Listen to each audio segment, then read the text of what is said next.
Hi guys, আজি মই আপোনালোকক দেখাব বিচাৰিছো যে ঘৰত কি কেনেকৈ বনায় বা আমি কেনেকৈ বনাও আপোনালোকক দেখাম বুলি ভাবিছো আজি। গতিকে চাওক এই ভিডিঅ'টো। তো প্ৰথমতে আমি আমাৰ যি গাখীৰ থাকে, গৰুৰ গাখীৰ থাকে, সেই গৰুৰ গাখীৰখিনি আমি দৈ বনাব লাগিব। ইয়াত তাৰমানে আগতে আমাৰ মায়ে দৈ বনাই থৈ দিছে। তাৰপিছত ওপৰত যিটো চামিনি পৰে, সেই চামিনিটো আমি ইয়াৰ পৰা এনেকৈ লৈ ইয়াতে এনেকৈ থৈ দিছোঁ। থৈ দিয়াৰ পিছত এইখিনি বহুতখিনি হৈ গৈছে, আমাৰ বহুত গাখীৰ আছিল, সেইখিনি আমি এনেকৈ থৈ দিছোঁ। থৈ দিয়াৰ পিছত এতিয়া আমি গেছত ধুনীয়াকৈ পগাব লাগিব। আৰু আগতেও আমাৰ বনাই থৈছিল, এইখিনি বনাই থোৱা ঘিখিনি চব অন্নপূৰ্ণ টেমাত আমি ভৰাই থৈছোঁ। এইটো কিনা ঘিউ নহয়, এইখিনি আমাৰ নতুনকৈ বনাই থোৱা ঘি, চব একদম পূৰা দেশী ঘি আৰু ধুনীয়া। কিনিলে এই ঘিউ নাপাব তাৰমানে।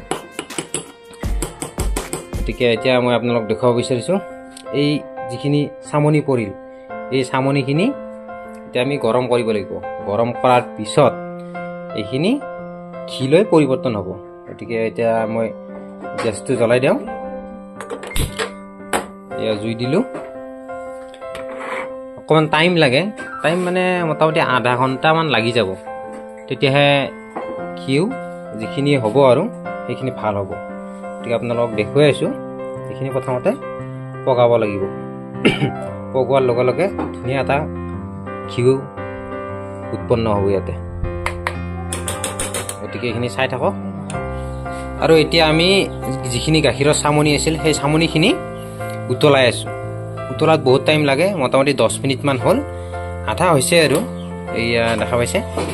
কিন্তু যেতিয়া পগাব তেতিয়া লাৰি থাকিব লাগে, ইয়াত একো দিব নালাগে, অকল চামনিখিনি দিলেই হৈ যাব। এইখিনি তাৰমানে শুকাব লাগিব। শুকোৱাৰ পিছত ধুনীয়া ঘি হ'ব, আমাৰ যিটো দেশী ঘিউ বুলি কওঁ। ঘিউ মানে ঘি, যিটো দেশী ঘিউ ইয়াৰ পৰাই হৈ যায়। গতিকে আপোনালোকেও ঘৰত ট্ৰাই কৰিব পাৰে। মই লাষ্টত আপোনালোকক দেখুৱাম কেনেকুৱা হয় এইখিনি। গতিকে চাই থাকিব ভিডিঅ'টো। আৰু এতিয়া 20 মিনিটমান হ'ল পগাই থকা যিখিনি চামনি আছিল, বৰ্তমানলৈকে ঘি হোৱাই নাই। ইয়াত ধুনীয়াকৈ যিটো তেল ওলাই আছে, আপোনালোকে দেখিব পাৰিছে, যিটো তেল ওলাই আছে সেইটোৱে ঘি। এতিয়া তাৰমানে অকণমান হেল্লে মাৰিছিলে, সেইকাৰণে অকণমান চক খাই গ'লোঁ মই। গতিকে এইখিনি হ'ব আমাৰ দেশী ঘি, আমি ঘিউ বুলিও কওঁ। গতিকে আপোনালোকে বুজাততো কোনো অসুবিধা হোৱা নাই। গতিকে আমাৰ এইটো যি আমাৰ লোকেল ভাষা, সেই ভাষাটোৱে বেছি ইউজ কৰা যায়। গতিকে আপোনালোকে সেইটোক লৈ বেয়া নাপাব। এতিয়া আমাৰ ঘিউ মানে ঘি এইখিনি প্ৰায় হওঁ আৰু এতিয়া 22 মিনিটমান হ'ল আৰু ক'ৰবাত 5 মিনিটমান দিলে ইয়াত গোটেইখিনি তেললৈ পৰিৱৰ্তন হ'ব, মানে অৰ্থাৎ ঘিলৈ পৰিৱৰ্তন হ'ব। গতিকে এতিয়া এইখিনি হোৱাৰ পিছত ইয়াতে মই চেকেনি আৰু বাতিটো থৈ দিছোঁ। বেছি নোলাব, তথাপিও যিখিনি ওলায় সেইখিনি আমাৰ পূৰা একদম লোকেল ঘি হ'ব আৰু। গতিকে আপোনালোকক লাষ্টলৈকে দেখুৱাম। ইয়াত তেল যিখিনি ওলাই আছে এইখিনি হ'ব আমাৰ লোকেল ঘি। গতিকে কোম্পানীটো কেনেকৈ বনায় সেইটো নাজানো। গতিকে আমি আমাৰ ঘৰত কেনেকৈ বনাওঁ সেইটোৱে আপোনালোকক দেখুৱাব বিচাৰিছোঁ। গতিকে আৰু কিবা কিবি ভিডিঅ' দি থাকিম। গতিকে কিছু প্ৰব্লেমৰ কাৰণে মই আগতে ভিডিঅ' দিব পৰা নাছিলোঁ। গতিকে আপোনালোকে ছাপোৰ্ট কৰি যাব, মই আপোনালোকক দেখুৱাই গৈ থাকিম আমি ঘৰত কি কি কৰোঁ বা বেলেগত গৈ কি কৰোঁ। গতিকে এইখিনি চাই থাকক লাষ্টলৈকে, এইখিনি ঘিখিনি দেখুৱাই আছোঁ। আৰু আমাৰ ঘি হৈ গ'ল, এইখিনি তাৰমানে চেকি কেনে ইয়াতে থলোঁ। এইখিনি যিখিনি তেল, এইখিনি আমাৰ পিয়ৰ ঘি।